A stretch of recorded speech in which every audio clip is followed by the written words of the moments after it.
దేవునికి మహిమ కలుగును గాక. కూడి వచ్చిన అందరికీ వందనాలు. Praise the lord.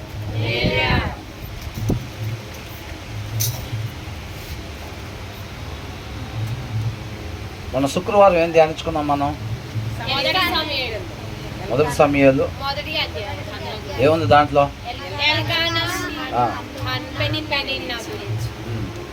వాళ్ళ గురించి ఉంది, మన గురించి ఏం లేదుగా.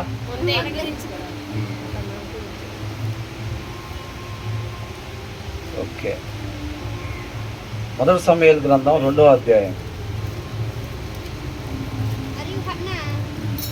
దేవుని దగ్గర నుంచి హన్నా మేలు పొందుకొని విడిచిపెట్టకుండా దేవుని, ఇప్పుడు ఈ దినాల్లో అనేక మంది ఏంటంటే అవసరతల కోసం దేవుడి దగ్గరికి వచ్చే వాళ్ళు ఉన్నారు. అవసరం తీరిపోగానే మళ్ళీ దేవుడిని ఒక పక్కన పెట్టేస్తూ ఉన్నారు. మనం అనుకుంటున్నాం కదా, ఏటీఎం కార్డు లాగా అనమాట. డబ్బులు అవసరమైనప్పుడు ఏటీఎం కార్డుని తీసుకొని వెళ్ళి డబ్బులు తెచ్చుకోవటం, తర్వాత ఏటీఎం కార్డు తీసి పక్కన పెట్టుకోవటం. ఇప్పుడు పిల్లలకు ఆరోగ్యాలు బాగోపోయినా, లేకపోతే మనకి ఏదైనా సమస్యలు వచ్చినా దేవుడికి ప్రార్థన చేస్తూ ఉంటాం కుటుంబ సమేతంగా.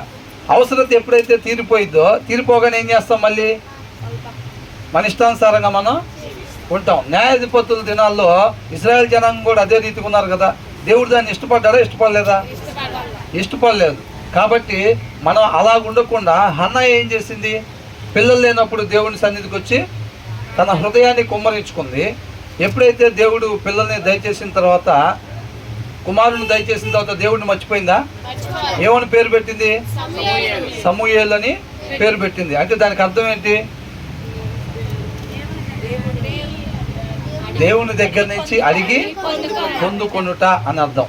అంతేనా కదా? నేను దేవుని దగ్గర నుంచి అడిగి పొందుకున్నాను కాబట్టి సమూయేలు అని పేరు పెట్టాను అని అంటాను. అంటే దేవుణ్ణి మర్చిపోలేదు, తీసి పక్కన పెట్టలేదన్నమాట. అంతే కదా? ఇప్పుడు ఎందుకోసం అడిగింది?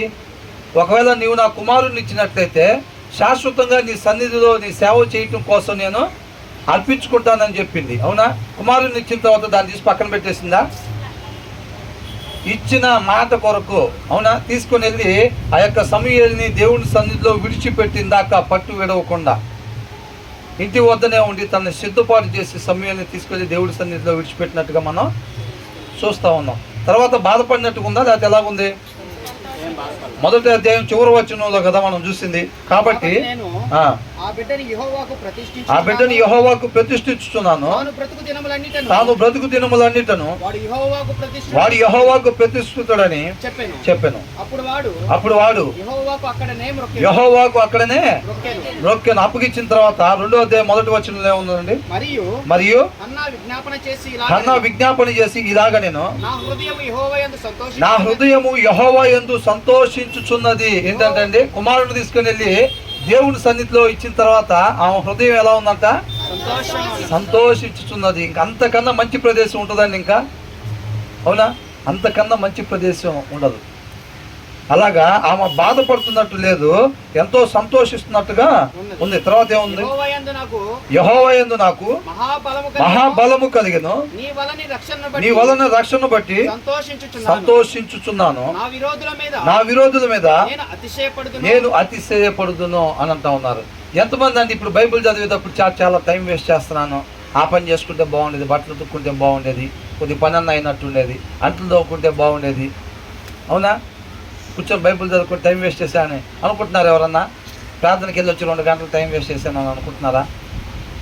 ఇంటి దగ్గర ఉండి ఆ పని చేసుకుంటే బాగుండేది, ఈ పని చేసుకుంటే చాలా పని అయిపోయేది. అసలు 2 గంటల ప్రార్థనకి వెళ్ళి రావటం వల్ల పని మొత్తం అట్లాగే ఉండిపోయిందని అనుకునే వాళ్ళు ఉన్నారా? విస్తారంగా పని చేస్తుంటే మార్తాను ఏమన్నాడు దేవుడు? మరీని ఇష్టపడ్డా, మార్తాను ఇష్టపడ్డా? మరీని ఇష్టపడ్డాడు. చిత్తం కోసం బతకాలా? దేవుని చిత్తాన్ని నెరవేర్చడం కోసం బతకాలా? దేవుని చిత్తాన్ని నెరవేర్చడం కోసం బతికేవారుగా మనం ఉండాలి. కాబట్టి దేవుని దగ్గర నుంచి మేలు పొందుకున్న తర్వాత దేవుని ఏ రీతిగా మహింపరుస్తుందో చూద్దాం. 2వ వచనం. యెహోవా వంటి పరిశుద్ధ దేవుడు ఒక్కడును లేడు, నీవు తప్ప మరి ఏ దేవుడును లేడు, మన దేవుడు వంటి ఆశ్రయ దుర్గమేది లేదు. మేలు పొందుకున్న తర్వాత ఎంతమంది చెప్తున్నారండి ఇలాగా? మేలు పొందుకోకముందు 100 చెప్తాం, కన్నీళ్లుగా అరుస్తాం, అసలు మోకాళ్ళ మీద నుంచి పైకి లేగాం. ఎప్పుడు? అవసరత ఉన్నప్పుడు, అవసరత ఇళ్లలో పరిస్థితులు బాగోనప్పుడు మోకాళ్ళు, పొద్దున మోకాళ్ళు వేస్తాం, మధ్యాహ్నం వేస్తాం, సాయంత్రం మోకాళ్ళు వేస్తాం. అవునా? ఇప్పుడు హన్నా అవసరతలో ఉన్నప్పుడు ప్రార్థిస్తున్నా, అవసరం అయిపోయిన తర్వాత దేవుడిని మహింపరుస్తుందా? దేవుడు కుమారుని ఇచ్చాడా లేదా? కుమారుని ఇచ్చిన తర్వాత తన చిత్తానుసారంగా తీసుకెళ్తాను సన్నిధిలో విడిచిపెట్టిన తర్వాత ఎంతో సంతోషంగా ఉన్న టైంలో, ఆ టైంలో చెప్తా ఉంది, యెహోవా వంటి పరిశుద్ధ దేవుడు ఒక్కడును లేడు, నీవు తప్ప మరి ఏ దేవుడును లేడు. అవసరం తీరిపోయిన తర్వాత మనం ఎంతమంది అండి అలా ప్రార్థన చేసేది? కృతజ్ఞత కూడికి కూడా పెట్టుకునే పరిస్థితిలో ఉండవు. అవునా? కృతజ్ఞత కూడికి కూడా పెట్టుకునే పరిస్థితి ఉండదు. అవసరానికి ముందు ఎలా ఉంటుంది అంటే దేవుడికే మొదటి స్థానం.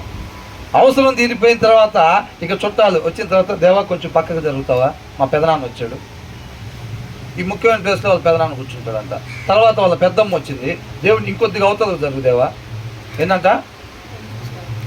ఇంకొద్దిగా అవతలకు జరుగుదేవా, మా పెద్దమ్మ వచ్చింది ఇక్కడ కూర్చుంటుంది. తర్వాత వాళ్ళ చిన్నమ్మ వచ్చిందంట.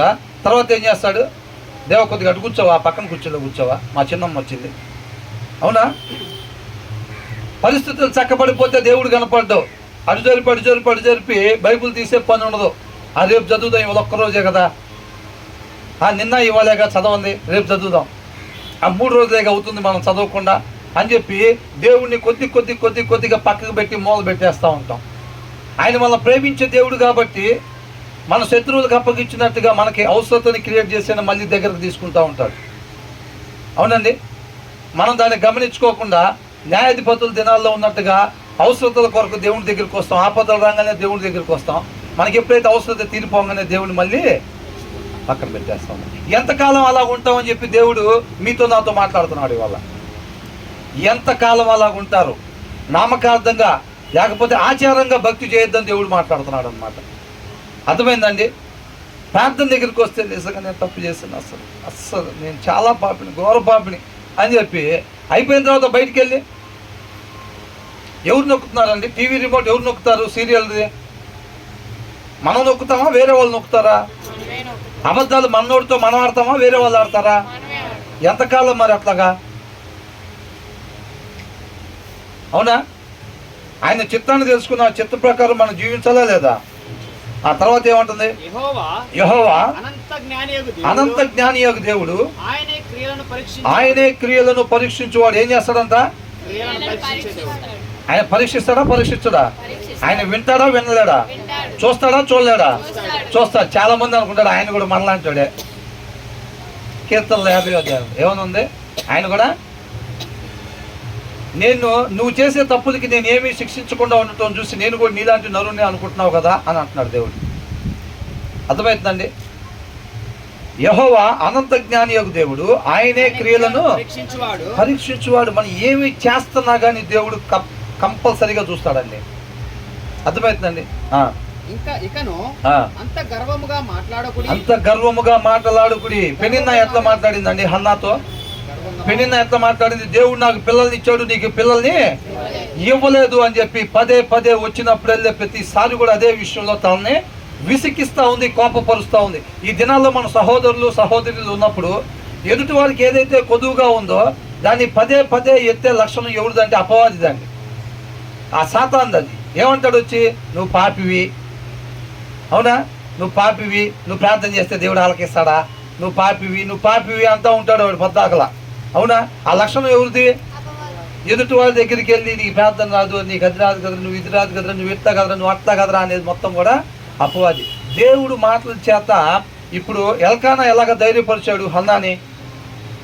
పిల్లలు లేకపోతే 10 మంది కుమారుల కంటే నేను నీకు విశేషమైన వాడిని కానా అని అన్నాడు. అవునా? కాబట్టి మన సహోదరుల్ని ఎప్పుడైనా దేవుడు మాటల చేత ధైర్యపరిచేవారుగా, ప్రేమించేవారుగా మనం ఉండాలి. మనం మాట్లాడుతుంటే మన చుట్టుపక్కల్లో మన మాట విధానం చూసి మీరు క్రైస్తవులా అండి అని అడగాలి. అర్థమవుతుందండి? మన ప్రవర్తన, మనం ఉండే ప్రదేశంలో లేకపోతే మనం పనిచేసే ప్రదేశంలో మన ప్రవర్తన చూసి వీళ్ళు క్రైస్తవులు అయి ఉంటారేమో, బహుశా ఇంత మంచి ప్రవర్తన కలిగి ఉన్నారంటే ఇది ఖచ్చితంగా క్రైస్తవులు అయి ఉంటారు వీళ్ళు అనే ఒక సాక్ష్యాన్ని మనం కాపాడుకోవాలి. అప్పుడు మనలో ఎవరినో చూపించినట్టుగా మనం నోరు తెరిస్తే ఏ మాటలు వస్తున్నాయండి?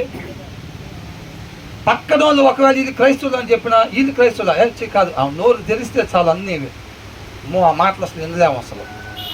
అంత భయంకరమైన మాటలు. వాళ్ళు క్రైస్తవులు అసలు ఎవరే అంటే, లేదండి ఆమె క్రైస్తవురాలే, నిజంగానే ఆయన క్రైస్తవుడేనండి అని చెప్తారు. అవునా?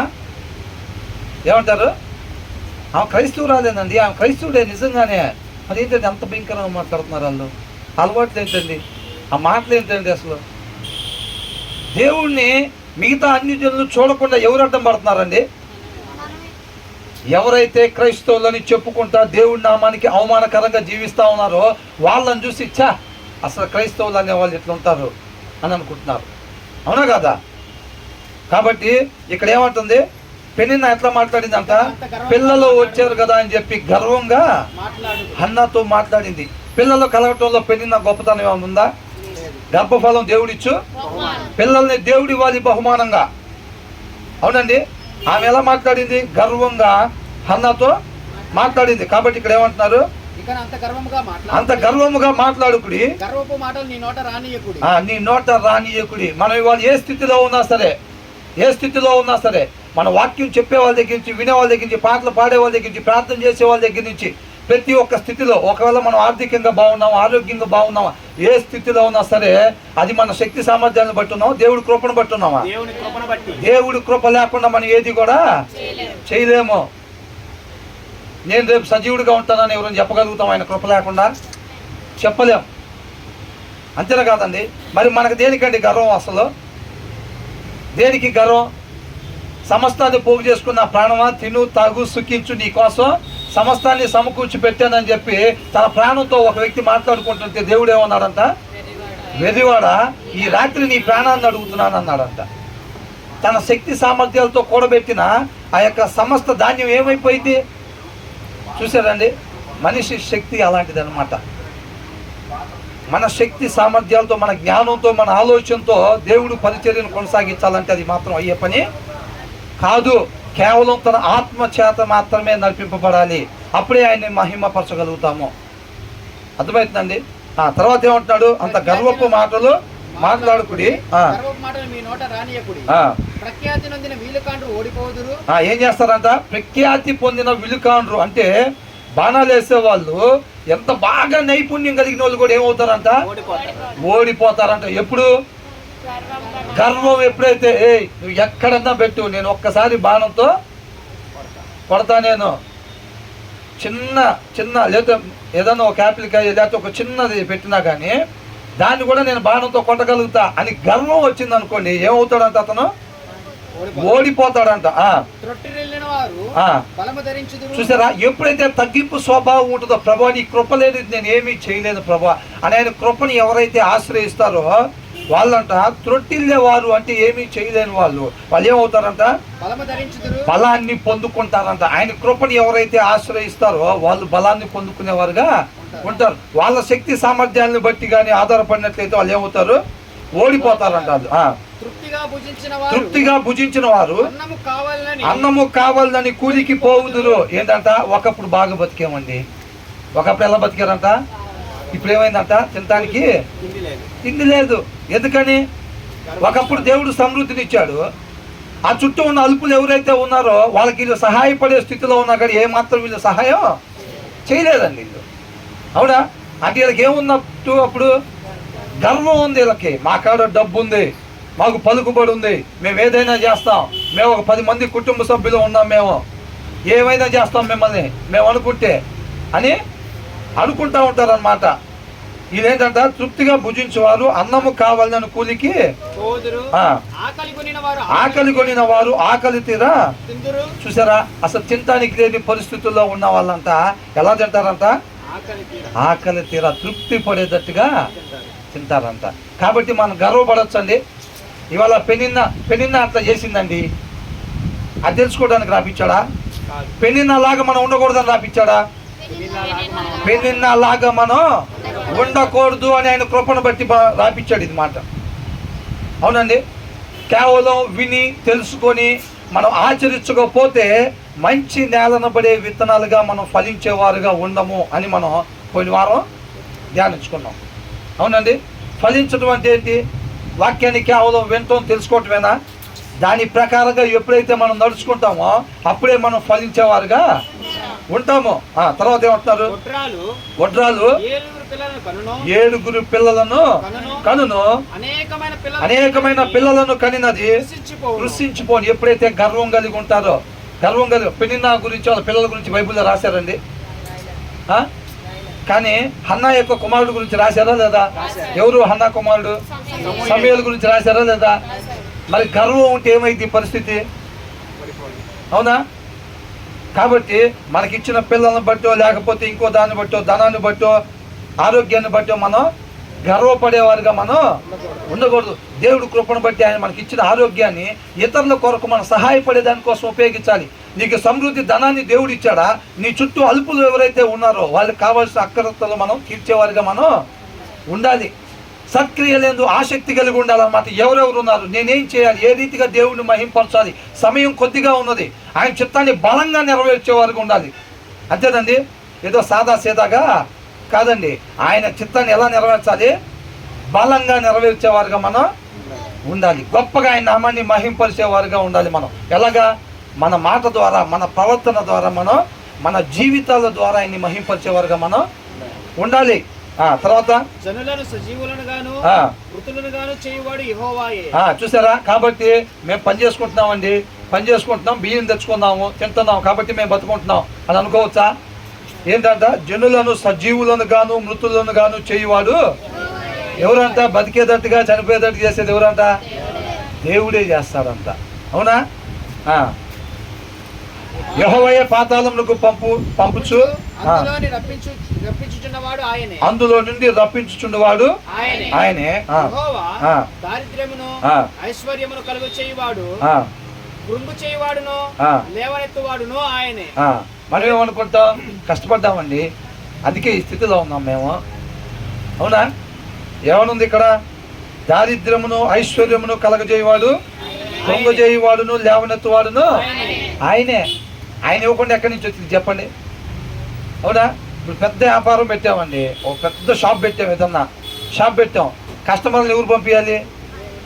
దేవుడు పంపిపోతే ఏం చేస్తాడు? కొట్లో కూర్చొని ఏం చేస్తాడా? డబ్బులు ఉన్నాయి, పెద్ద షాప్ పెట్టారు, కస్టమర్లను పంపిపోతే దేవుడు ఏమీ లేదు. ఎంతమంది షాపులు మూసుకోవట్లే అట్లాగా పెట్టుబడి పెట్టి కస్టమర్లు రాకపోయేసరికి షాపులు మూసేసుకున్నారు. అవునా కదా? తర్వాత దరిద్రులను అధికారులతో కూర్చుండబెట్టుటకును మహిమగల సింహాసనమును స్వతంత్రింప చేయుటకును వారిని మట్టిలో నుండి ఎత్తువాడు ఆయనే. లేమి గలవానిని పెంట కుప్ప మీద నుండి లేవనెత్తువాడు ఆయనే. భూమి యొక్క స్తంభములు యెహోవా. కాబట్టి దరిద్రులు అని అంటే పేదవారు, ఇక మా స్థితి ఇంతే, మాకు డబ్బులు లేవు, ఏమి లేవు, నా సరైన ఆరోగ్యం బాగుండదండి, నాకు నేనేం చేయగలుగుతా, నేనేమి చేయలేను అని అనుకోవచ్చా? దరిద్రులను ఏం చేస్తాడంట? అధికారులతో కూర్చుండబెట్టుటకును మహిమ గల సింహాసనము స్వతంత్రింపజేయుటకును వారిని మట్టిలో నుండి ఎత్తువాడు. అంటే ఎత్తుతాడా లేదా? కంపల్సరీగా ఎత్తుతాడు. తన చిత్తానుసారంగా ఎవరైతే నడుస్తూ ఉంటారో ఆయన కను దృష్టి వారి మీద ఉండిద్ది అనమాట ఇప్పుడు కూడా. అవునండి, తన చిత్తానుసారంగా నడిచే వారి మీద ఆయన కను దృష్టి ఉండిద్ది. తర్వాత లేమి గల వారిని పెంట కుప్ప మీద నుండి లేవనెత్తువాడు ఆయనే. భూమి యొక్క స్తంభములు యెహోవా వశము, లోకమును వాటి మీద ఆయన నిలిపి ఉన్నాడు. తన భక్తుల పాదములు తొట్టిల్లకుండా ఆయన వారిని కాపాడును. ఎవరంట? ఆయన భక్తులను. తన భక్తుల పాదములు తొట్టిల్లకుండా అని అంటారు. తన భక్తులు అంటే ఎవరండి? ఆయన చిత్తానుసారంగా ఆయన ఎందుకు భయభక్తులు కలిగి ఎవరైతే ఉంటారో వాళ్ళు. అంతేగాని వచ్చి ఆయన మాట్లాడిన దాన్ని కేవలం విని దాని ప్రకారంగా జీవించకుండా ఉంటే వాళ్ళు భక్తులు అవుతారా? ఇప్పుడు ఇస్కరియోతు కూడా యేసుక్రీస్తు వారు చెప్పినప్పుడు ఈయనే ఉంటాడుగా వాక్యం. అవునా? ధన వ్యామోహం మంచిది కాదు అని చెప్పి యేసుక్రీస్తు వారు చెప్పారుగా, సువార్తల్లో మనం చూస్తున్నాంగా. మరి ఆ మాటలు చెప్పినప్పుడు ఆయన విని కూడా దాని ప్రకారంగా నడుచుకున్నాడా? నడుచుకోలేదు. కేవలం వింటే ప్రయోజనం ఏం లేదండి, దాని ప్రకారంగా నడుచుకున్నట్టయితేనే మనం ఫలించేవారుగా ఉంటాం. దుర్మార్గులు అంధకారమందు మాటు మనుగుదురు, బలము చేత ఎవడునో జయమునందుడు. ఏంటంటే బలము చేత ఎవడునో జయము. ఇలాంటి మాటలు అండర్లైన్ చేసుకోవాలి బైబిల్ ఎప్పుడైనా. చూసారా? నా శక్తిని బట్టి నేను ఏదైనా చేయగలుగుతాను, నాకు బలం ఉంది, నేను సాధించగలుగుతాను. చాలామంది ఏమనుకుంటారంటే దేవుడి పనిని కూడా ఏం చేస్తారంటే తన జ్ఞానాన్ని బట్టి, ఆలోచన బట్టి, వారి బలాన్ని బట్టి జరిగిద్దామని అనుకుంటా ఉంటారు. కాబట్టి దేవుడు ఏమంటున్నాడు, బలమును బట్టి ఎవరు కూడా జయాన్ని పొందుకోలేరంట. మరి జయం ఎక్కడి నుంచి వచ్చింది? ఆయన వాక్యానుసారంగా మనం జీవిస్తున్నట్టయితే ఆయన మన తరపున యుద్ధం చేస్తాడు. ఆయన యుద్ధం చేస్తేనే జయం వచ్చింది. అంతేనండి. ఆయన కాకుండా మనం యుద్ధం చేస్తే వచ్చిద్దా? అసలు రాదు ఎప్పుడు కూడా. తర్వాత ఏమంటున్నాడు, యెహోవాతో వాదించువారు నాశనమగుదురు, పరమండలములో నుండి ఆయన వారిపైన ఉరుముల వలె గర్జించును, లోకపు సరిహద్దులలో నుండి వారికి ఆయన తీర్పు తీర్చును. ఈ మాట వినండి జాగ్రత్తగా. తాను నియమించిన రాజునకు ఆయన బలమిచ్చును, తాను నియమించిన రాజునకు ఆయన బలమిచ్చును. చూసారండి, ఇది గమనించారా? ఆయన బలం గల్ల వాళ్ళని రాజుగా సెలెక్ట్ చేసుకోండి. ఆయన ఈ లోకస్తులు చేసేది, మనిషి జ్ఞానం చేసే పని. అది ఏం చేస్తారు? రాజుగా సెలెక్ట్ చేయాలి, ఒక నాయకుడిగా సెలెక్ట్ చేయాలంటే వాళ్ళ శక్తి సామర్థ్యాలు, బలం ఇది మొత్తం చూసి ఈయన రాజుగా పెడితే బాగుండిద్ది అని అనుకుంటారు. అవునా? దేవుడు ఏం చేస్తాడంట, తాను నియమించిన రాజునకు ఆయన ఫస్ట్ నియమించుకుంటాడు. బలంతో పని లేదు ఆయన. అవునా? ఇవాళ ఆయన పరిచర్యలో వాడబడే వాళ్ళు కానీ, ఆయన పని కొరకు వాడబడే వాళ్ళు కానీ ఆయన గొప్ప కృప ద్వారానే వాడబడతా ఉన్నారు. వాళ్ళందరూ శక్తి సామర్థ్యాల చేత నడిపిస్తున్నారా? తన రాజ్యాన్ని కడుతున్నారా? అవునా? దేవుడు ఎలా సెలెక్ట్ చేసుకున్నాడు అన్నాడు, ఈ లోకంలో ఉన్న వెర్రి వాళ్ళని, అర్హత లేని వాళ్ళని. అవునండి. అంటే ఏమి చేతగాని వాళ్ళని దేవుడు సెలెక్ట్ చేసుకుంటున్నాడు. బాగా బలిష్ఠుల్ని, బాగా వాక్చాతుర్యం ఉన్న వాడిని, ఇట్లాంటి వాళ్ళని సెలెక్ట్ చేసుకుంటున్నాడా? ఆయన ఫస్ట్ ఆయన కృపను బట్టి నియమించుకున్నాడు.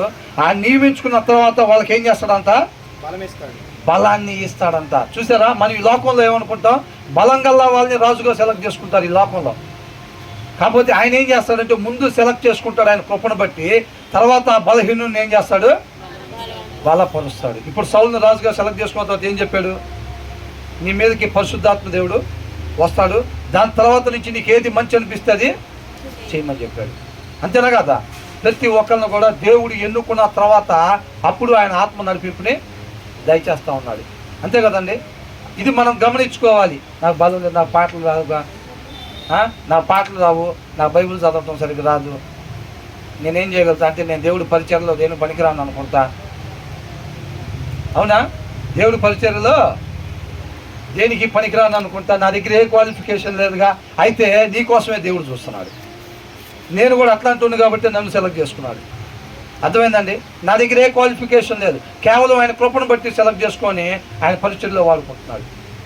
ఒకవేళ నా దగ్గర ఏ క్వాలిఫికేషన్ లేదు, నా వల్ల ఏమీ కాదనుకున్నట్టయితే ఖచ్చితంగా దేవుడు మిమ్మల్ని కూడా వాడుకోవటానికి తన కృపను బట్టి సిద్ధంగా ఉన్నాడు అనమాట. అర్థమైందండి. ఆ తర్వాత ఏమంటున్నాడు, తాను అభిషేకించిన వానికి అధిక బలము కలుగజేయును. ఏమంటున్నాడు అండి, అధిక బలం కలిగిన వాళ్ళని అభిషేకిస్తాను అంటున్నాడా? ఏమంటున్నాడు, ఆయన ముందు అభిషేకిస్తాడు, తర్వాత అధిక బలాన్ని కలుగజేస్తాడు. అంటే వీళ్ళు బలం గల వాళ్ళుగా ఎట్లాగయ్యారు? ఎవరు చేశారు వీళ్ళని? వీళ్ళకి అధిక బలం గల వాళ్ళుగా ఎట్లాగయ్యారు వీళ్ళు? దేవుడు అభిషేకిస్తేనే అయ్యారు. ఇవాళ ఏదైనా దేవుడు కృపను బట్టి ఇక్కడ నుంచొని ఒక పాట పాడే వాళ్ళైనా, ప్రార్థన చేసే వాళ్ళైనా, వాక్యం చెప్పే వాళ్ళైనా, ఎవరైనా సరే కేవలం ఆయన కృపను బట్టే కార్యం జరుగుతుందండి. అంతే. అనేక మంది ఇప్పుడు మనలాగా ఆయన సన్నిధిలోకి వచ్చి కొంత సమయాన్ని గడపాలని ఆశపడి ఇష్టపడతా, కానీ ఇళ్ళలో పరిస్థితులు అనుకూలించక, అది భర్త వల్ల కావచ్చు, పిల్లల వల్ల కావచ్చు, అనారోగ్య పరిస్థితుల వల్ల కావచ్చు, వాళ్ళు రాలేని వాళ్ళు అనేక మంది ఉన్నారు. అవునండి. ఆయన కృపను బట్టే ఇవాళ మనం ఇక్కడికి వచ్చాం. ఆ తర్వాత ఈ రెండు మాటలు అండర్లైన్ చేసుకోండి. తాను నియమించిన రాజునకు ఆయన బలమిచ్చును, తాను అభిషేకించిన వానికి అధిక బలము కలుగజేయును. కాబట్టి ఆయన పరిచర్యలోకి రావాలంటే, లేకపోతే ఆయన పని కొరకు వాడబడాలంటే ముందే క్వాలిఫికేషన్ ఏమైనా ఉండాలండి. క్వాలిఫికేషన్తో పని అసలు ఏమీ లేదు. ఈ లోకంలో ఏదైనా ఒక ఉద్యోగాన్ని తీసుకోండి, సర్టిఫికేట్లు తీసుకురండి, మీరేం చదువుకున్నారు, మీకు ఎక్స్పీరియన్స్ ఉందా, అయితే మీకు ఈ ఉద్యోగం ఇస్తామంటారు. ఒక మిలిటరీలో పోయాం అనుకోండి, మంచి హైట్ ఉన్నావా, వెయిట్ ఉన్నావా, బలం ఉందా, ఇవన్నీ చూసుకుని వాళ్ళు ఇస్తారు. దేవుడు ఏమంటున్నాడు, తాను నియమించుకున్న రాజునకైనా బలాన్ని దయచేస్తాడు. ముందే బలం గలవాన్ని సెలెక్ట్ చేసుకునేది కాదు. ముందు అధిక బలం కలిగిన వాడిని అభిషేకించే ఆయన కాదు. ఆయన ముందు ఆయన అభిషేకించిన తర్వాత అధిక బలాన్ని ఆయన ఇస్తాడనమాట. మనం సబ్మిట్ చేసుకోవాల్సిన రీతిలో దేవుడికి సబ్మిట్ చేసుకున్నట్లయితే తన కృపను బట్టి తన పని కొరకు మనల్ని వాడుకుంటాడు అంతే తప్ప మనిషి జ్ఞానం చూపించే ప్రయత్నం చేసామనుకోండి, ఎక్కడేసిన గొంగలు అక్కడే ఉండిద్ది. తరువాత ఎల్కానా రామాలోని తన ఇంటికి ఎల్కానా అంటే ఎవరండి? హన్నా యొక్క భర్త. ఈ మాటలని ఇక్కడ దాకా ఎవరు మాట్లాడారు? 10వ వచనం దాకా, మొదటి వచనం దగ్గర నుంచి 10వ వచనం దాకా ఎవరు మాట్లాడారు? హన్నా మాట్లాడింది అనమాట. అవునా? ఎప్పుడైతే దేవుడి దగ్గర నుంచి మొక్కుకొని తన కుమారుణ్ణి పొందుకొని కేవలం దేవుడిని మళ్ళీ తీసి పక్కన పెట్టకుండా తను ఇచ్చిన మాట ఏ రీతిగా అయితే నెరవేర్చుకుందో, దేవుడి సన్నిధిలో తన కుమారుణ్ణి ఇచ్చిన తర్వాత తనకు వచ్చిన సంతోషంతో అనుభవంతో ఈ మాటలు మాట్లాడుతూ ఉందన్నమాట. అవునా? గర్వంతో మాట్లాడే వాళ్ళు నశించిపోతారు అని చెప్పి మాట్లాడుతూ ఉంది. కాబట్టి బలహీనులు, ఒకప్పుడు పిల్లలు లేరు, ఏం లేరు, సంతోషం లేదు హన్నా జీవితంలో. కానీ ఇవాళ ఎలా ఉందండి? తన హృదయం ఎలా ఉందంట? సంతోషిస్తూ ఉందంట. కాబట్టి ఇవాళ మనకున్న పరిస్థితి ఎల్లకాలం ఉండిద్దని మనం ఎప్పుడు కూడా అనుకోకూడదు. ఆయన కృపను ఆశ్రయించినట్టయితే తప్పకుండా ఆయన తోకగా ఉండే మనల్ని ఎలా చేస్తాడు? తలగా తయారు చేస్తాడు అనమాట మనల్ని. అవునా? ఓకే, తర్వాత ఏముందండి? తర్వాత ఎల్కానా రామాలోని తన ఇంటికి వెళ్ళిపోయాను. అయితే ఆ బాలుడు యాజకుడైన ఏలీ ఎదుట యెహోవాకు పరిచర్య చేయుచుండెను. ఎవరు ఆ బాలుడు? సమూయేలు. ఆ బాలుడు ఏం చేస్తున్నాడంట? యెహోవాకు పరిచర్యగా పనిలో దిగాడంటే దున్నుకుంటూ వెళ్ళిపోతున్నాడు. అవునా? మనం ఏమనుకున్నాం? ఇప్పుడు పెంచే తల్లిదండ్రుల్లాగా కాకుండా చిన్నపిల్లని తీసుకుని ఎల్కేజీ దగ్గర వదిలిపెడితే వాళ్ళు మళ్ళీ వెనకాల పడి, వాళ్ళ తల్లి వెనకాల పడి వస్తాడు సగం దూరం. నేను బాగుని పడికాను. సమూయేలు అట్లా వచ్చాడా? రాలేదు. అక్కడ తీసుకెళ్ళి ఎప్పుడైతే దించిన తర్వాత ఏం చేశాడంట? అప్పుడు వాడు యెహోవాకు అక్కడనే ఒక్కెను అని ఉంది. అవునా? అసలు ఎలా పెంచిందో చూసారా? ఆ తల్లిదండ్రులు ఎట్లా పెంచారు వాళ్ళని? ఆ భార్య భర్తల మధ్యలో సహవాసం చూసాం కదా మనం. ఎల్కానాకి హన్నాకి, ఆ కుమారుని నేను పాలు విడిచిపెట్టేదాకా నేను కుమారుని తీసుకురాను, ఆయన సన్నిధిలో కనపడి కేవలం వెనకొచ్చేవాడిగా కాకుండా శాశ్వతంగా దేవుని సన్నిధిలో ఉండేటట్టుగా నా కుమారుని సిద్ధపాటు చేసుకొని తీసుకొని వస్తాను అంటున్నాడు. చూసారండి తన తల్లి యొక్క కమిట్మెంట్ చూసారా? మనలో ఎంతమంది అండి తీర్మానం తీసుకుంటున్నాం? వాక్యం విన్నప్పుడు మాత్రం ప్రభు నిజంగా నేను ఆ రీతిగా ఉండాలి ప్రభు, హన్నాలాగా నేను ఉండాలి, ఆయన ఎల్కానాలాగా నేను ఉండాలి ప్రభు అని అంటాం. ఇంటికి పోయిన తర్వాత ఒక అరగంట ఉండిద్ది అంతే. ఎన్ని సంవత్సరాలు అండి అట్లాగా? న్యాయాధిపతుల దినాల్లో కూడా దేవుడి చేత ఎన్నుకోబడిన న్యాయాధిపతి జీవించినంత కాలం వాళ్ళు దేవునికి ఇష్టానుసారంగా ఉన్నారు. ఆ న్యాయాధిపతి చనిపోయిన తర్వాత వీళ్ళు ఇష్టానుసారంగా వీళ్ళు ఉన్నారు. అనేక సంవత్సరాలు అట్లాగే జరిగింది. అది దేవుడు ఇష్టపడలేదండి దానికి. అంతేనా కదా? మరి మనం కూడా పద్దాకు తీర్మానాలు తీసుకోవటం వదిలిపెడతాం ఇదే పనిగా ఉంటే రేపు వెళ్ళిపోయే వాళ్ళం ఉంటాం. అవునా? కాబట్టి సమయం ఉండంగానే మనం సద్వినియోగం చేసుకోవాలి. ఎంతమంది టిఫిన్ చేసి వచ్చారు?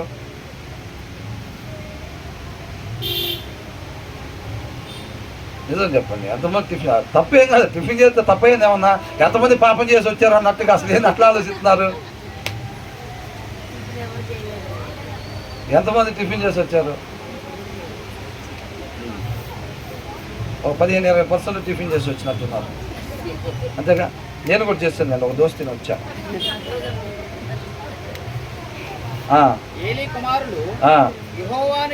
ఇక్కడ మనం చూసినట్లయితే ఏలీ కుమారులు యెహోవాను, ఏలీ అంటే ఎవరు? మందిర యాజకుడు. ఎక్కడుంది ఆ మందిరం? అప్పుడు షిలోహులో దేవుడు మందిరం ఉంది. అప్పుడు యాజకుడిగా ఏలీ గారు ఉన్నారు. వాళ్ళ కుమారులు అంట వాళ్ళ కుమారులు యెహోవాను ఎరిగే వారు ఉన్నారా, ఎరగని వారు ఉన్నారా? ఎరగని వారుగా ఉన్నారా? ఎరగపోవటం అంటే ఏంటి? ఇప్పుడు నేను దేవుణ్ణి ఎరిగి ఉన్నాను అని చెప్పి ఆయన మాట ప్రకారంగా జీవించకపోతే వాళ్ళు ఎవరంట? అబద్ధికులు. యేసుక్రీస్తు వారు మాకు తెలుసండి అని అంటే తెలియటం అంటే ఏంటి? ఆయన చెప్పిన దాని ప్రకారంగా మనం నడుచుకుంటుంటే దేవుడు మనకు తెలిసినట్టు. అర్థమవుతుందండి? పేరింటే తెలిసినట్టు అండి. యేసుక్రీస్తు అన్న పేరు అనగానే ఆయన మాకు తెలుసండి, మేము క్రైస్తవులు, మాకు బాగా పరిచయం, ఆయన మా చుట్టాలే చెప్పచ్చు. అట్లాగా ఎవరైతే ఆయన మాట ప్రకారం ఉంటారో, అబ్రహాం లాగా ఎవరైతే విశ్వసిస్తారో వాళ్ళే అబ్రహాం సంతానం అంటున్నాడు. అంతే తప్ప మీరు రక్త సంబంధికులకు ఉన్నంత మాత్రాన మీరు అబ్రహాం సంతానం కాదు, మీకు అబ్రహాం ఆశీర్వాదం మీకు రాదు అని అంటున్నాడు దేవుడు. అంతేనండి? వీళ్ళు ఎవరో చూడండి, అసలు ఏలీ కుమారులు అంట. యెహోవాను ఎరుగుని వారే మిక్కిలి దుర్మార్గులై. మొదటి అధ్యాయం ఒకసారి చూడండి.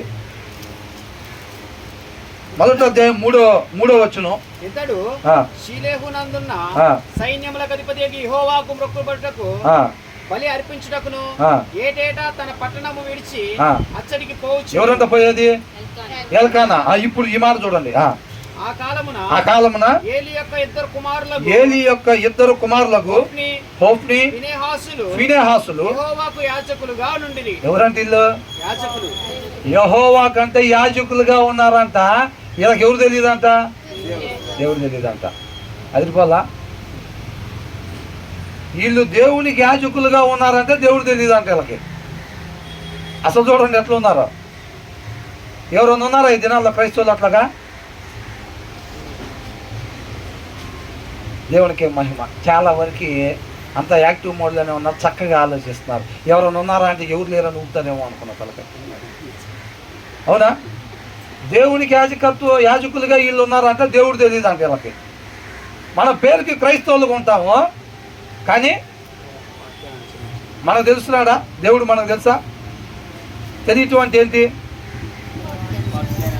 ఆయన మాట ప్రకారంగా మనం జీవించటం. ఎందరైతే అట్లా జీవిస్తారో వాళ్ళు దేవుని ఎరిగి ఉన్న వాళ్ళు అని వాక్యం ద్వారా దేవుడు మాట్లాడుతూ ఉన్నారు. వీళ్ళని ఏమన్నారంట? వీళ్ళు ఆల్రెడీ యాజకులైనా దేవుడు తెలియపోవటం ఏంది అసలు అన్న డౌట్ వచ్చింది కదా. తెలియపోవటం అంటే ఏంటంట? ఆయన మాట ప్రకారం వీళ్ళు ఉండరు, పేరుకు మాత్రం వీళ్ళు యాజకులు, కానీ ఆయన మాట ప్రకారం వీళ్ళు ఉండరు. ఇవాళ ఎంతమంది ఉన్నారండి క్రైస్తవులు అట్లాగా ఈ దినాల్లో? అవునా? ఆ తర్వాత ఏమంటున్నాడు? జనుల విషయమై యాజకులు చేయుచు వచ్చిన పని ఏమనగా, ఎవడైనా బలి పశువును వధించిన మీదట మాంసము ఉడుకుచుండగా యాజకుని వారు 3 ముళ్ళు గల కొంకిని తీసుకుని వచ్చి తపేలలో గాని గోనలో గాని కొండలో గాని అది గుచ్చినప్పుడు ఆ కొంకి చేత బయటకు వచ్చినదంతయు యాజకుడు తన కొరకు తీసుకొని ఏం చేస్తారంట వీళ్ళు? యాజకులు ఏం చేస్తారంట? ఇప్పుడు దేవుడికి బలి అర్పిస్తారు కదండి. బలి అర్పించిన తర్వాత దేవుడి సన్నిధిలోకి తీసుకురావాల్సిన భాగాన్ని తీసుకొస్తారు కదా. వీళ్ళు అప్పుడు దాకా ఉండరంట. వీళ్ళు ఏం చేస్తారంట? వీడు 3 ముళ్ళు కలిగిన కొంకిన దాన్ని తీసుకుని ఉంటారంట. ఎవరైతే బలి అర్పించడానికి ఉంటారో వాళ్ళు ఆ దేశంలో అంతా దాన్ని గుచ్చుతారంట. దాన్ని గుచ్చినప్పుడు దానికి ఏదేదైతే మాంసం మొత్తం ఇప్పుడు ఇట్లాగా 3 వైపులా ఇట్లాగా గుచ్చటానికి పెట్టినప్పుడు దాన్ని గుచ్చినప్పుడు చాలా మాంసం దానికి వచ్చింది కదా. దాన్ని మొత్తానికి ఇది తీసుకుంటారంట. ఇలా భాగం కింద ఇల్లు తీసేసుకుంటారంట. అదేనా ఉంది? మళ్ళీ ఒకసారి చదవండి. జనుల విషయమై యాజకులు చేయించు వచ్చిన పని ఏమనగా, యాజకులు అంటే ఎవరు? వీళ్ళిద్దరే. అవునా? వీళ్ళిద్దరు ఏం చేస్తా ఉండేవాళ్ళంట? వీళ్ళు ఎవడైనా బలి పశువును వధించిన మీదట మాంసము ఉడుకుచుండగా, చూసారా, అయిపోయిన తర్వాత వండిన తర్వాత శ్రేష్ఠ భాగాన్ని తీసుకొచ్చి అక్కడికి ఇస్తారు. వీళ్ళు అప్పుడు దాకా ఉండరంట. అసలు ఏం చేస్తారంట? మాంసం అంతా ఉడుకుచుండగా యాజకుని వారు 3 ముండ్లు గల కుక్కిని తీసుకుని వచ్చి ఒరుసులో గాని తపేలలో గాని, అంటే వాళ్ళు దేంట్లో అయితే వండుతున్నారో దాంట్లో కంట తపేలలో గాని గోనలో గాని కుండలో గాని అది గుచ్చినప్పుడు ఆ కుంకి చేత బయటకి వచ్చినదంతయు యాజకుడు తన కొరకు తీసుకొని. అంటే వీళ్ళు దేనికోసం ఉంటున్నారండి వీళ్ళు? అవునా? ఇప్పుడు ఫర్ ఎగ్జాంపుల్ అంటే మీకు అర్థం అవటం కోసం చెప్తున్నా. ఇప్పుడు ఎవరన్నా అప్పుడప్పుడు దేవుడి ప్రేమ కలిగి కొంతమంది సిస్టర్స్ బ్రదర్స్ అవి ఫ్రూట్స్ తీసుకొచ్చి ఇక్కడ పెడతా ఉంటారు, స్నాక్స్ తీసుకొచ్చి పెడతా ఉంటారు అందరికీ డిస్ట్రిబ్యూట్ చేయమని. అంతేనా? అది మీరు తీసుకొచ్చి ఇక్కడ ఇచ్చిన తర్వాత దేవుడి ప్రేమను బట్టి తర్వాత ఇక్కడ డిస్ట్రిబ్యూట్ చేయాలి. కానీ మీరు అసలు రాకముందే మీ ఇళ్ళకి వచ్చేసి ఏమేమి ఉన్నాయి మీ ఇంట్లో బుట్టల్లో ఏం పెట్టారు వాళ్ళ అవన్నీ తీసుకొచ్చి చర్చిలో పలహారం కింద పంచాలని చెప్పి మీ ఇళ్ళకాడికి వచ్చి మేమే ఎతికి అది తీసుకుని వచ్చి ఏమేమి ఉన్నాయి అన్నీ తీసుకొచ్చి చర్చిలో పలహారం కింద ఏమనుకుంటారు? అదేనంత జరుగుతుంది ఇక్కడ. అవునా? అది ఉడుకుతూ ఉండగానే వీళ్ళంతా 3 ముళ్ళు గల కొంకి తీసుకుని వాళ్ళు ఇంటికి వెళ్తారంట. వాళ్ళు వండుతూ ఉంటేనే ఆ దేశంలో దాన్ని గుచ్చి ఎంత మాంసం అయితే దానికి వచ్చిందో అది మొత్తం మాదని చెప్పి వీళ్ళు తెచ్చుకుంటారంట. చూసారండి? అట్లా చేస్తున్నారంట వీళ్ళు. షీలోహుకు వచ్చు ఇశ్రాయేలులందరికీ వీరు ఇలాగూ చేయొచ్చు. ఎవరెవరైతే అక్కడ వస్తూ ఉంటారో షీలోహులో దేవుడి మందిరానికి వస్తూ ఉంటారో వాళ్ళ ఇళ్ళకి అందరి దగ్గరికి వెళ్ళటం, ఆ మాంసాన్ని ఇల్లు తెచ్చుకోవటం. చూసారా? అందుకనే వీళ్ళు అన్నారు, అది వాక్యానుసారమా?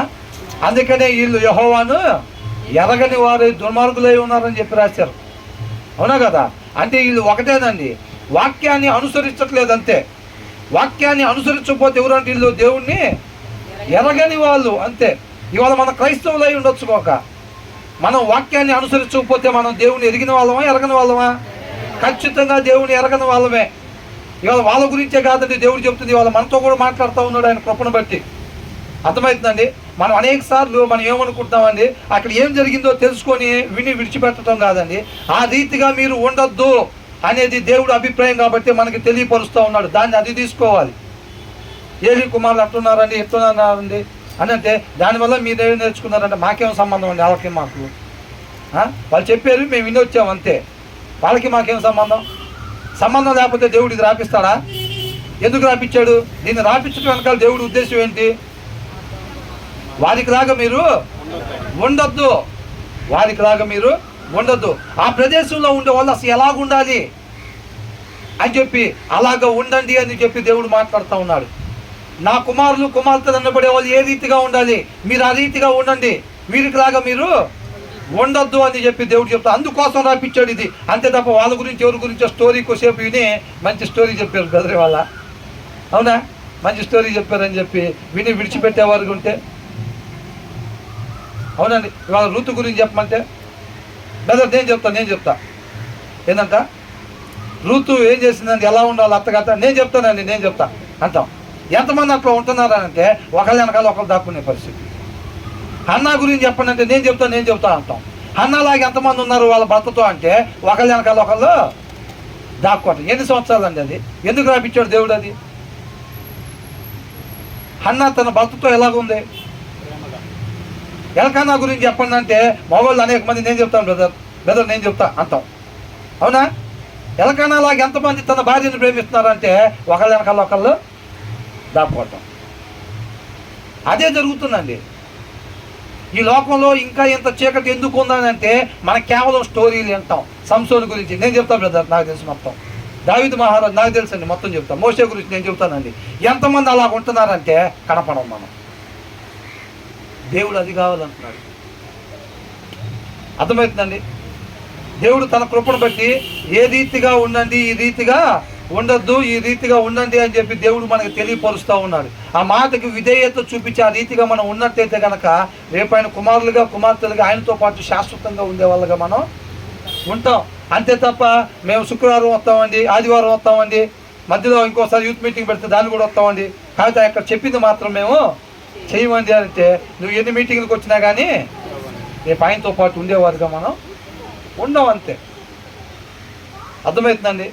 కాబట్టి కేవలం అవసరతల కోసమే దేవుడి దగ్గరికి వచ్చేవారుగా మనం ఉండకూడదు. ఇంకేం చేస్తున్నారంట? అందరి దగ్గర అట్లాగే చేస్తున్నారంట వీళ్ళు, అందరి దగ్గర అట్లాగే చేస్తున్నారంట. ఆ తర్వాత ఇదియుగాక వారు క్రొవ్వును దహింపక మునుపు యాజకుని పనివాడు వచ్చి బలి పశువును వధిస్తారు కదండి. వాళ్ళు మొక్కుకుంటారు కదా, బలి పశువును వధిస్తామని చెప్పి ఆ బలి పశువును వధించే వాళ్ళ దగ్గరికి వెళ్ళి వాళ్ళ దగ్గరికి వెళ్ళి మన భాగం తీసుకురాపో. వాళ్ళు తీసుకొచ్చి దేవుడి సన్నిధిలో ఇచ్చిన తర్వాత కాదండి వీళ్ళు తీసుకునేది. ఏం చేస్తారంట? ముందే మనుషులను పంపిస్తారంట. మన భాగం తీసుకెళ్ళి వాడు ఏదైనా వేస్ట్ మిగిలిపోయింది తీసుకొచ్చి పంపిస్తాడేమో, ఒకవేళ నువ్వు వెళ్ళిపోయి మంచిది తీసుకొని రాపో అని చెప్పి మనుషులు పంపిస్తున్నారంట. ఆ పంపించి బలి పశువును వధించు వానితో యాజకునికి వండించుటకై మాంసమిమ్ము ఏంటంట? ఉడకబెట్టిన మాంసం తీసుకోండి నీ దగ్గర. ఆయన అర్థమవుతుందా? వీళ్ళు వచ్చి ఆయన పంపించిన వాళ్ళు వచ్చాంట ఆ బలి పశువును వధించే వాళ్ళతో మాట్లాడుతున్నారంట. పచ్చి మాంసమే కావాలని చెప్పి చెప్పుచు. అవునా? దేవుడు ప్రేమను బట్టి వాళ్ళు తీసుకొచ్చింది తీసుకోవాలా, లేకపోతే ముందే పలానా తీయండి మాకు అట్టిత్త బాగుండదు అంటారా? అసలు ఇది ఎట్లా చేస్తున్నారు చూసారా? అందుకని ఇది దేవుడిని ఎరగని వాళ్ళని అంటున్నారు.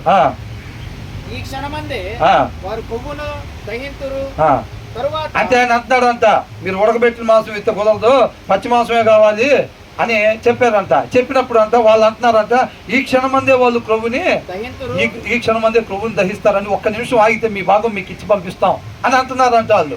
అంటుంటే వీళ్ళు ఏమంటున్నారు? తర్వాత నీ మనస్సు వచ్చినంత మట్టుకు తీసుకొని వచ్చునని వానితో ఆ మనిషి చెప్పిన అసలు ఏమంటున్నారు చూసారు? వాళ్ళు ఎంత మంచి వాళ్ళు చూడండి.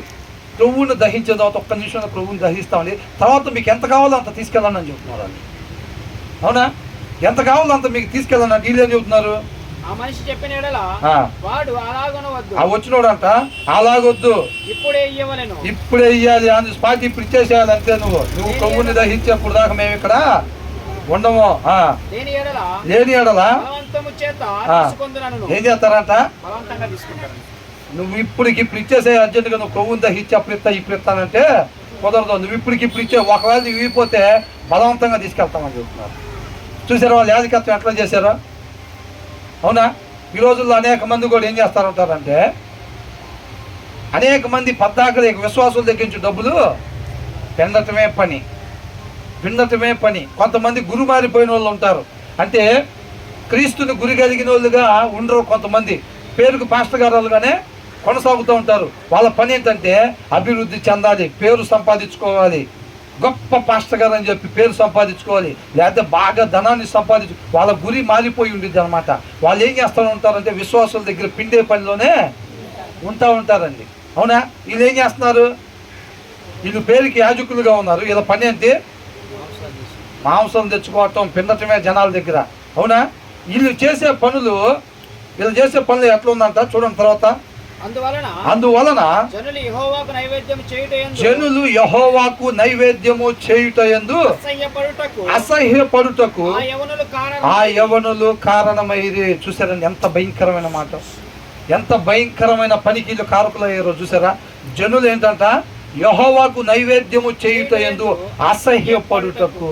దేవునికి నైవేద్యం పెట్టాలంటే జనాలకి అసహ్యం పుట్టేటట్టు చేశారండి. చూసారండి?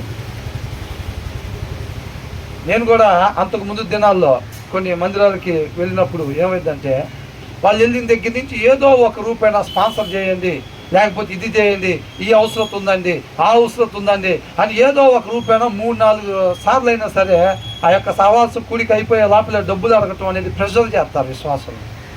చక్కగా వాళ్ళు వచ్చి 4 దేవుడి మాటలు విందాం అనే ఒక స్వేచ్ఛని వాళ్ళు ఉండనీరు. ఏదో ఒక రీతిగా డబ్బులు వీళ్ళ దగ్గర నుంచి లాగాలి అని చెప్పి దేవుడు ప్రేరేపించాలా? పరిచర్య కొరకు మనం ఏదన్నా డబ్బులు ఇవ్వాలి, ఏదన్నా ఇవ్వాలి అని అంటే దేవుడు ప్రేరేపించాలి, వీళ్ళు ప్రేరేపించాలా? వీళ్ళు ప్రేరేపించే ప్రయత్నం చేస్తూ ఉంటారు. అక్కడుండి వెనక నుంచి 4-5 సాక్ష్యాలు వేయటం, నేను 10 మనుషులుగా చేసుకునేవాడిని అండి, ఇవాళ ఇంత చేసాం, మేము ప్రోగ్రామ్ స్పాన్సర్ చేసాం, దాని తర్వాత మాకు విస్తారంగా మాకు గవర్నమెంట్ ఉద్యోగం వచ్చింది. ఈ ప్రేరేపణ ఎవరిదండి? ఇది దేవుడి ప్రేరేపణ ఇదంతా. అవునా? అంటే అక్కడ కూర్చున్న వాళ్ళని వీళ్ళు ప్రేరేపించడానికి చేసే ప్రయత్నాలు అవన్నీ. అర్థమవుతుందండి? వీళ్ళు కూడా ఆ రీతిగా డబ్బులు లాగే దేవునికి నైవేద్యం చేయాలని అంటే అసహ్యపడేటట్టుగా ఎందుకు మనం అనవసరంగా మనం బలిద్దామని చెప్పి మొక్కుకున్నా సరే వాళ్ళే తీసుకెళ్తారు మొత్తం. దాంట్లో దేవుడి ప్రేమ ఉండదు అసలు. అవునా? తర్వాత ఏమంటున్నారు? యెహోవా సన్నిధిని ఎలాగైందంట? బహు గొప్పదైందంట. వాక్యాన్ని అనుసరించకుండా, వాక్యాన్ని విడిచిపెట్టి. అవునండి, ఈ రోజుల్లో మనం కూడా క్రైస్తవులుగా ఉంటాం, చర్చికి వెళ్తూ ఉంటాం, మన చుట్టుపక్కల అందరికీ తెలుసు. కానీ బయట మన మారతీరు ఎలా ఉంది, మన ప్రవర్తన ఎలా ఉంది, మన నడవడిక ఎలా ఉందండి? మన జ్ఞానాన్ని బట్టి ఏ విశ్వాసి కూడా నడుచుకోవటానికి వీల్లేదు. దేవుని ఆత్మ నడిపింపు ద్వారానే ప్రతి విశ్వాసి కూడా, అది దేవుని సన్నిధిలో అయినా బయట అయినా సరే, మనం నడిచేవారిగా ఉండాలి తప్ప తన చిత్తానుసారంగా ఈ దేవుని సన్నిధిలోకి వచ్చేసరికి మాత్రం ఆత్మ చేత నడిపింపబడేవారిగా, సన్నిధి నుంచి బయటికి వెళ్ళిన తర్వాత మన జ్ఞానాన్ని, మన ఆలోచన బట్టి నడిచేవారుగా మనం ఉండకూడదు. అలా ఉంటే మిగతా వాళ్ళని దేవుడి కనపడకుండా ఎవరు అడ్డం పడుతున్నట్టు? ఇలా దేవుడికి నైవేద్యాలు ఇవ్వకుండా జనులకి అసహ్యం పుట్టేటట్టు ఎవరు చేశారంట? వీళ్ళిద్దరే చేశారు. అవునండి. కాబట్టి మనం కూడా దేవుని సన్నిధిలో నుంచి బయటికి వెళ్ళిన తర్వాత అనేక మందికి మనం మాట్లాడుతుంటే మనలో క్రీస్తు కనపడాలండి, మన ప్రవర్తనలో ఆయన గుణాతిశయాలు కనపడాలండి. అవునా? ఎంతమంది ఇష్టపడుతున్నారు అలా ఉండాలని? నిజంగానేనా? నిజంగా అయితే ఎత్తండి. చెయ్యెత్తితే దేవుడు ఇస్తాడు అనుకోండి, చెయ్యెత్తిన వాళ్ళకి ఇచ్చేస్తాడేమో అనుకోండి. ఇస్తాడు అట్లాగా? చెయ్యెత్తిన వాళ్ళకి ఏమి ఇచ్చేసేయడండి. నిజంగా ఆ రీతిగా హృదయపూర్వకంగా తీర్మానం తీసుకుంటే తప్పనిసరిగా ఆయన కృపతో సహాయం చేస్తాడు. కాబట్టి మనం ఆయన సన్నిధిలోకి వస్తున్నాము అని అంటే, ఆయన యాజకులుగా ఉండి చేసేంత భయంకరమైన పని అనేక మంది దేవుడి దగ్గరికి రాకుండా వీళ్ళు అడ్డం పడిన వాళ్ళుగా అయ్యారనమాట. అది దేవుడికి ఎంతో కోపాన్ని తెప్పించింది. యెహోవా సన్నిధిని బాలుడైన సమూయేలు నారతో నేయబడిన ఏఫోదు ధరించుకొని యెహోవాకు పరిచర్య చేయుచు. ఇప్పుడు ఈ మొదటి దాంట్లో ఇప్పుడు మనం ఈ 11వ వచనం దగ్గర నుంచి ఈ 17వ వచనం దాకా మనం తెలుసుకున్న విషయం ఏంటంటే, ఆత్మీయంగా ఉండాల్సిన వాళ్ళు ఉండాల్సిన రీతిగా ఉండకపోవటం వలన ఈ లోకంలో ఇంకా ఇంత చీకటి ఉంది. ఆత్మీయంగా ఉండాల్సిన వాళ్ళు ఉండాల్సిన రీతిలో ఉండకపోవటం వల్ల, అంటే ఎవరండి వాళ్ళు? మనమే. ఎవరంటే వాళ్ళు మనమేనండి. ఇప్పుడు ఈ లైన్లో స్ట్రీట్ లైట్లు ఉన్నాయి కదా, స్ట్రీట్ లైట్లు ఉన్నాయి. ఇప్పుడు ఇక్కడ ఉన్న లైట్ ఎలగలేదు అనుకోండి, ఇప్పుడు ఇక్కడ ఒక లైట్ వేస్తే మళ్ళీ ఒక 20 అడుగుల తర్వాత 30 అడుగుల తర్వాత ఇంకొక లైట్ వేస్తారు, తర్వాత 30 అడుగుల తర్వాత ఇంకొక లైట్ వేస్తారు. ఇప్పుడు ఇక్కడ ఉన్న లైట్ ఎలగలేదు అనుకోండి, ఈ ప్రదేశం ఎలా ఉంటుంది? చీకటిగా ఉండిద్ది. అక్కడ చీకటిగా ఉండటానికి కారణం ఎవరు? అంతేనా? ఇప్పుడు ఎందుకని? ఎలగాల్సింది ఎలగపోవటం వల్ల ఆ ప్రదేశంలో ఆ చీకటి ఉంది. మనం విశ్వాసులుగా ఉండి మనం ఉండాల్సిన రీతిలో ఆత్మీయంగా బయట ఉండకపోవటం వలన లోకంలో ఇంకా ఇంత చీకటి ఉంది. బయట లోకస్తులు మారుతీరు, మన మారుతీరు ఒకటేలాగుంటే ప్రయోజనమే ఉందండి. ఇంకా అంటే ఆ ప్రదేశంలో ఆత్మీయ దీపం వెలుగున్నట్ట ఆరిపోయినట్ట? ఆరిపోయి ఉన్నట్టుగా. అది మన ప్రవర్తన బాగలేదనుకోండి, లోకస్తుల్లాగానే మనం కూడా ఉంటున్నాం అనుకోండి, మన ఆత్మీయ దీపం అక్కడ వెలుగున్నట్ట ఆరిపోయినట్ట? ఆరిపోయినట్టు. అది అవునా? యేసన్న గారు ఒక మంచి పాట ఉంది, ఏంటది? నా దీపము యేసయ్యా నీవు వెలిగించినావు. అవునా? మనం ఆత్మీయ దీపాలుగా మనం ఆ చుట్టుపక్కల ప్రదేశంలో మనం ఒక గొప్ప వెలుగుగా దేవుడి నామానికి మహిమకరంగా మనం ఉండేవారుగా మనం చూడాలండి. అందరం ఉండేవారుగా మనం ఉండాలి. అంతేనా? పేరుకు విశ్వాసులుగా ఉండి ఆరాధనకి వెళ్ళి వచ్చాం, కొంత పుణ్యం వచ్చి ఉంటుందేమో అని అంటే అట్లా వచ్చిద్దా? రాదు. ఆ తర్వాత ఏంటంట? బాలుడైన సమూయేలు నారతో నేయబడిన ఏఫోదు ధరించుకొని యెహోవాకు పరిచర్య చేయుచు ఉండెను. వాని తల్లి వానికి చిన్న అంగి ఒకటి కుట్టి. ఇప్పటి వరకు ఎవరి గురించి నేర్చుకున్నాం మనం? ఆత్మీయంగా ఉన్నవాళ్ళు ఏలీ కుమారుల వల్ల అప్పుడున్న జనాంగం దేవుడికి నైవేద్యం పెట్టడానికి అసహించుకునేటట్టుగా వీళ్ళిద్దరు ఏ రీతిగా అడ్డం పడ్డారో దేవుడి పని కొరకు. అవునా? ఆయన విశ్వాసులుగా మనం ఈ లోకంలో అనేక మంది క్రీస్తు దగ్గరికి రాకుండా మన మాట తీరు, మన ప్రవర్తన ఆ రీతిగా ఉండకుండా క్రీస్తు నామానికి మహిమకరంగా మన ప్రవర్తన ఉండాలి. కేవలం దేవుని సన్నిధిలో ప్రైజ్ బ్రదర్, ప్రైజ్ సిస్టర్, బాగున్నారా? వాళ్ళకి అసలు చర్చిల్లో మన ప్రవర్తన చూస్తే క్రీస్తు ఒకడేనా లేకపోతే అనేక మందా అనిపించింది. అవునా? యేసు క్రీస్తు వారు ఒక్కళ్ళేనా ఉండేది లేకపోతే చాలా మంది ఉంటారా? ఈ చర్చిలో ఒక 25 మంది, ఈ చర్చిలో 25 మంది, బయట ఒక 150 మంది, అంతమంది ఉంటారా క్రీస్తులు అని అనిపించింది. మన ప్రవర్తన మన మాట తీరు చూస్తే ఎక్కడ? చర్చిలలో. బయటికి పోయిన తర్వాత ఎట్లా ఉందండి? అవునా? అసలు నాకు తెలిసి వీళ్ళు ఒకవేళ చర్చిలకు పోతుంటే బహుశా వీళ్ళు కూడా అట్లాగే ఉంటారేమో, వీళ్ళిద్దరు కూడా. కానీ బయట ఎట్లా ఉంటున్నారంటే ముందే మనుషులను పంపించి ఆ మాంసం తీసుకురండి, ఉడకబెట్టిన మాంసం కాదు, మాకు పచ్చి మాంసమే తీసుకురావాలి, మీరు ఇచ్చిందా కొండ్రో, మీరు ఇస్తే ఓకే, ఇకపోతే బలవంతంగా తీసుకెళ్తాం మేము. దేవుడికి అర్పించే నైవేద్యం అంటే బలవంతంగా తీసుకెళ్తారంట వాళ్ళు వచ్చి. అది సాహసం చేసినట్టేనా కాదా? అవునా? ఆ రీతిగా మనం ఉండకూడదు. ఆత్మీయంగా మనం ఉండాల్సిన రీతిలో మనం ఉంటేనే, అవునా, ఆ ప్రదేశంలో యొక్క వాక్యపు వెలుగు ఉండిద్ది. ఇంకొక అంశం అండి, బాలుడైన సమూయేలు నారతో చేయబడి ఏఫోదు ధరించుకొని యెహోవాకు పరిచర్య చేయుచు ఉండెను. అంటే సమూయేలు పని సమూయేలు చేసుకుంటా వెళ్తున్నాడు. సమూయేలు మాత్రం సరైన మార్గంలో వెళ్ళిపోతా ఉన్నాడంట. వాళ్ళ తల్లి సమూయేలుని ఎక్కడ వదిలిపెట్టింది? దేవుడి సన్నిధిలో వదిలిపెట్టి మర్చిపోయింది ఆయన్ని. దాని తర్వాత ఏముంది? వాని తల్లి వానికి చిన్న అంగి ఒకటి కుట్టి ఏటేటా బలి అర్పించుటకు తన పెనిమిటి ఎలకానాకి ప్రతి సంవత్సరం వచ్చి దేవునికి బలి అర్పించటం ఉంది కదా ఆ పద్ధతి. అలా వచ్చినప్పుడల్లా అంట సమూయేలుని అక్కడ వదిలిపెట్టేసాం కదా అని చెప్పి విడిచిపెట్టకుండా ఆయన జ్ఞాపకం చేసుకొని ఇప్పుడు 2 సంవత్సరాలు వచ్చి ఉంటుంది, ఇంత వయసు వచ్చి ఉంటుంది కాబట్టి అని అంత అంగి ఒకటి కుట్టి తన పెనిమిడితో వచ్చినప్పుడంతా కూడా వచ్చినప్పుడు దాన్ని తెచ్చి వానికి సంవత్సరానికి ఒక మంచి అంగి ఒకటి కుట్టి తన తల్లి అంతా సమూయేలుకి తీసుకొచ్చి ఇస్తా ఉండేదంట. చూసారా ఎంత సంతోషంగా ఉండేదండి. తన కుమారుడు దేవుని పరిచర్యలో బలంగా కొనసాగుతుంటే అంతకన్నా తల్లికి ఆనందం ఇంకోటి ఉండిద్దా? అవునా? ఇప్పుడు బ్రదరు సిస్టర్ ఒక చిన్న సాక్ష్యాన్ని షేర్ చేసుకున్నారు. ఏమని? పిల్లలు కూడా పరిచర్యలో వాడబడాలని మీ అనుదిన ప్రార్థనలో జ్ఞాపకం చేసుకోమంటున్నారు. అంతేనా? తల్లిదండ్రులకు అంతకన్నా ఆనందం ఇంకే ఉందండి అసలు.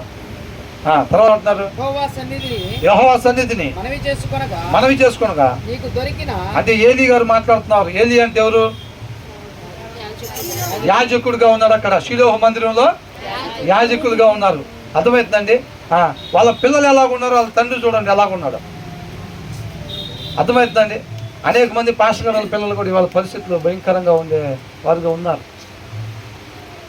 నాకు తెలిసిన మా సిస్టర్ వాళ్ళ స్కూల్లో వాళ్ళ డాడీ పెద్ద చర్చికి పాస్టర్ గారు అయితే వాళ్ళ పాప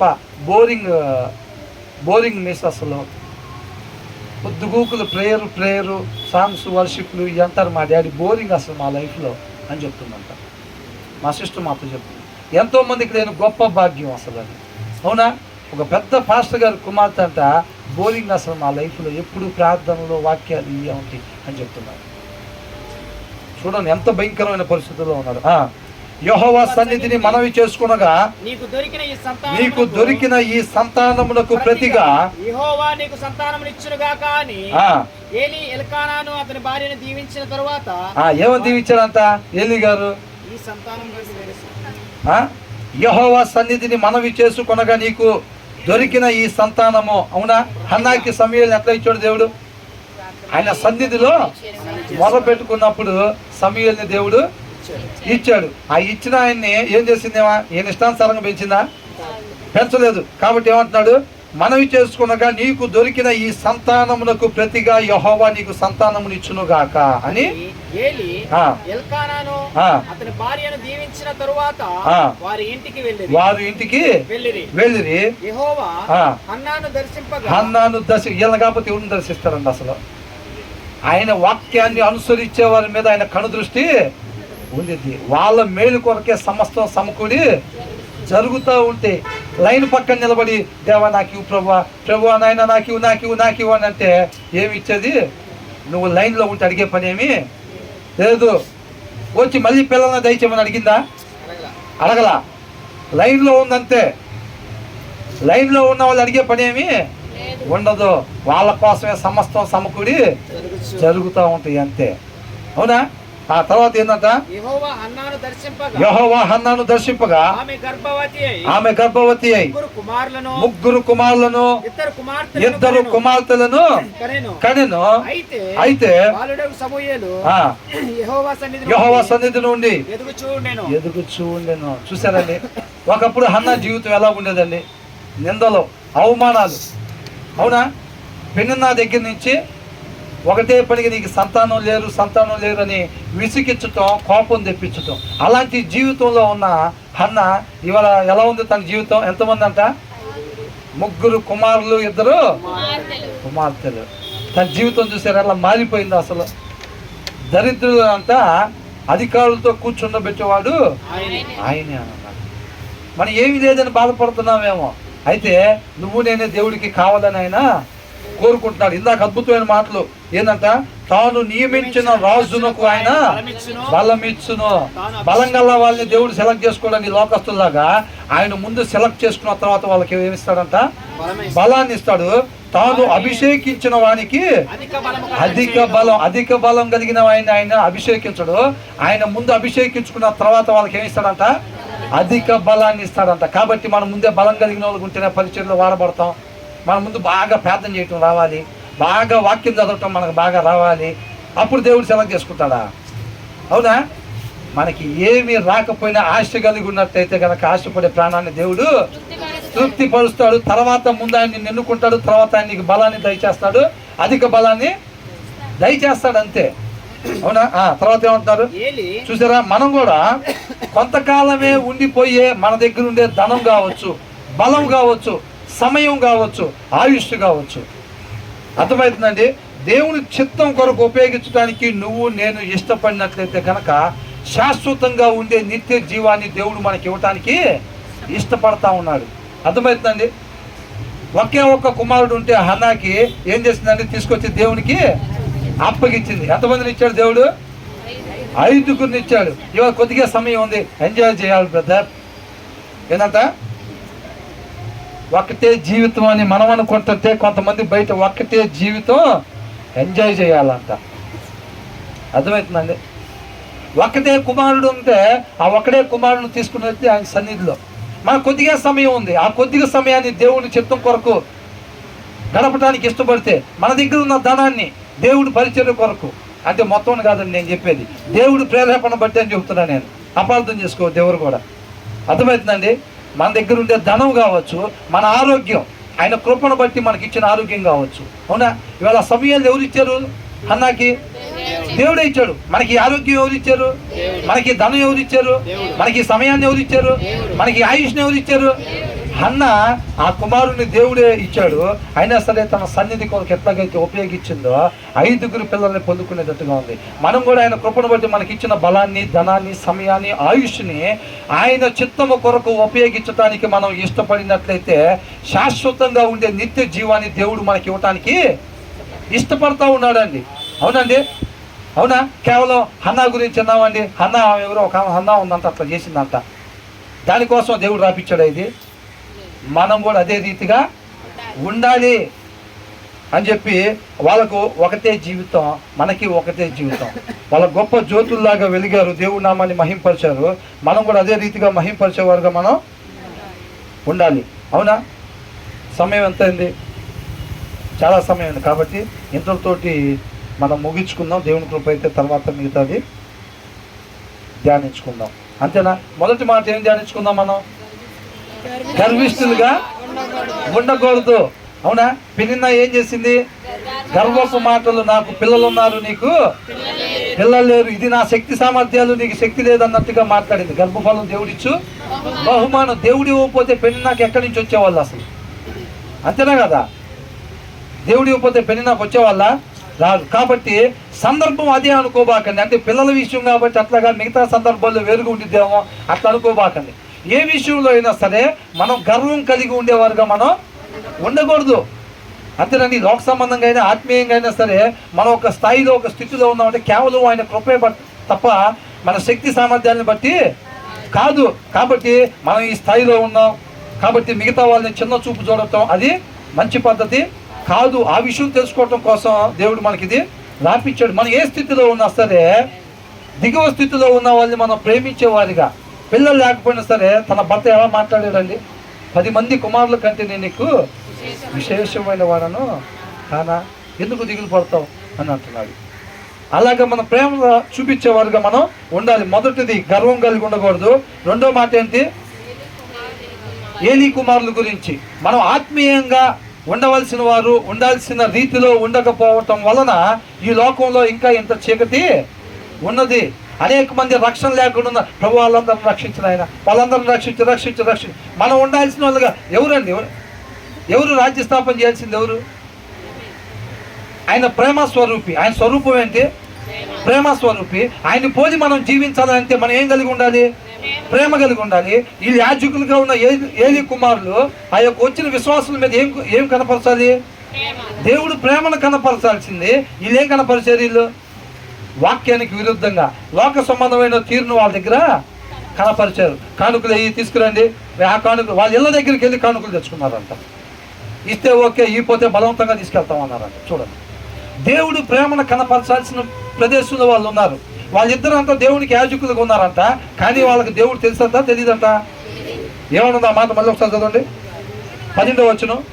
ఏలీ కుమారులు యెహోవాను ఎరుగని వారై ఉన్నారంట. మొదటి అధ్యాయం 3వ వచనంలో ఏమన్నా చివరిలో, ఆ కాలమున ఏలీ యొక్క 2 కుమారులు హోఫ్నీ ఫీనెహాసును యెహోవాకు యాజకులుగా ఉన్న వాళ్ళకంటే దేవుడు తెలియదంట. అసలు చూడండి, క్రైస్తవులుగా ఉండి మనం కూడా క్రీస్తుని తెలుసుకోకుండా ఎంతమంది లేవు? క్రీస్తుని తెలుసుకోకుండా అంటే ఏంది? ఆయన మాట ప్రకారంగా జీవించకపోవటమే క్రీస్తుని తెలుసుకోకపోవటం. నేను ఆయన ఎరిగి ఉన్నాను అంటే ఆయన మాట ప్రకారంగా జీవించాలి. అవునా? యేసుక్రీస్తు వారు మనకు తెలుసండి అని చెప్పి ఆయన మాట ప్రకారంగా మనం జీవించకపోతే మనం ఎవరంట? అబద్ధికులు అంటాం మనం. అర్థమవుతుందండి? మొదటి మాట గర్వం కలిగి ఉండకూడదు. రెండో మాట ఆత్మీయంగా మనం ఉండాల్సిన రీతిలో మనం ఉండకపోవటం వల్లనే ఇంకా అనేక మంది రక్షణలోకి రాకుండా ఉన్నారండి. అర్థమవుతుందండి? మనం ఉండాల్సిన రీతిలో ఉండకుండా దేవా వాళ్ళని రక్షించు కాదండి. ఆయన ప్రేమ స్వరూపి. ఆ ప్రేమను మనం మిగతా వారి పట్ల మనం ఎప్పుడైతే కనపరుస్తూ ఉంటామో ఆయన రాజ్యం కట్టబడతా ఉంది. ఎవరు కట్టాలండి ఆయన రాజ్యం? మనమే కట్టాలి ఆయన రాజ్యం. అర్థమవుతుందండి? దేవుని రాజ్యం ఎవరు కట్టాలి? మనమే కట్టాలండి. సమయం ఉండగానే సద్వినియోగపరుచుకోవాలి. శిలువ మీద రెండో దొంగ సమయం ఉండగానే దేవుడి కృపనే ఆశ్రయించాడని. మొదటి దొంగ ఎటుపోయి ఉంటాడు అసలు? అదే శిలువ మీద ఇటువైపు ఒకళ్ళు ఉన్నారుగా. మరి ఆ మొదటి దొంగ సమయం ఉండగానే సద్వినియోగం చేసుకున్నాడా? సమయం ఉండగానే సద్వినియోగం చేసుకోలేదండి. ఎటు వెళ్ళి ఉంటాడు ఆ మొదటి దొంగ అసలు? రెండో ఆయన ఎటు వెళ్ళాడో మనకు తెలుసు. ఏమన్నారు దేవుడు? నేడు నీవు నాతో పాటు పరదేశంలో ఉంటామని అన్నాడు రెండో ఆయన. మొదట ఆయన ఎటుపోయి ఉంటాడు? సమయం ఉండగానే సద్వినియోగం చేసుకోవాలి. అంతే తప్ప పదే పదే తీర్మానాలు తీసుకోవటం అని వదిలిపెట్టి మళ్ళీ మన ఇష్టానుసారంగా మనం ఉండటం కాదు. సబ్మిషన్ అనేది ఉండాలి. దేవుడు మందిరం బయట కూడా చూస్తూ ఉంటాడు అనమాట. మనకు పని ఎక్కడండి?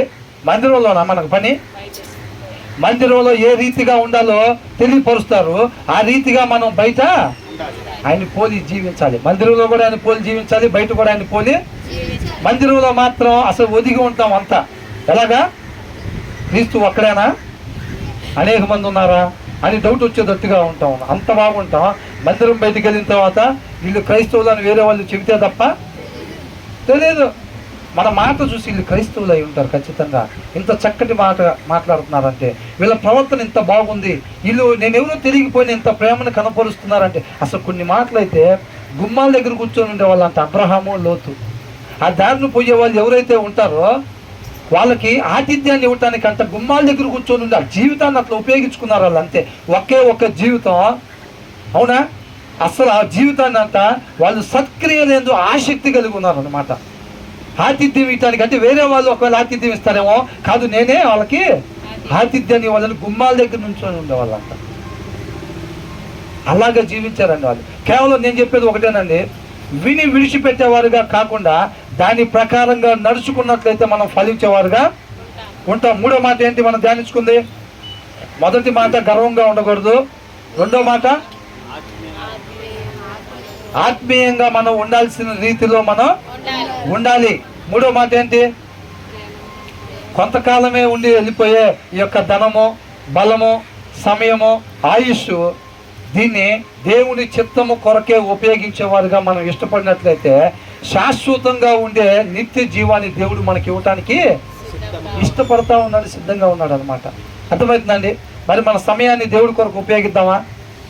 మన బలాన్ని, మన ఆరోగ్యాన్ని, మన ఆయుష్ని తన చిత్తానుసారంగా మాత్రమే జీవించాలనే దానికి ఇష్టపడుతున్నావా? ఎవరెవరు ఇష్టపడుతున్నారు? అలా ఇష్టపడే వాళ్ళందరికీ అంట ఈ సమయం కొంతకాలమే కదా ఉండేది, ఈ ఆరోగ్యం కొంతకాలమే కదా ఉండేది, ఈ ఆయుష్ కొంతకాలమే కదా ఉండేది. అవునా? శాశ్వతంగా ఉండే నిత్య జీవాన్ని అంట దేవుడు మనకి దయచేస్తాడంట. అవునా? అవన్నీ కూడా మనకి రావాలని కోరుకుంటా, కేవలం దేవుని సన్నిధిలోనే ప్రేమ కలిగి ఉండేవాళ్ళు కాకుండా బయట కూడా మనం ఆత్మీయంగా ఉండాల్సిన స్థితిలో మనం ఉండేవారుగా ఉండాలి. దేవునికే మహిమ కలుగును గాక. ఆమేన్.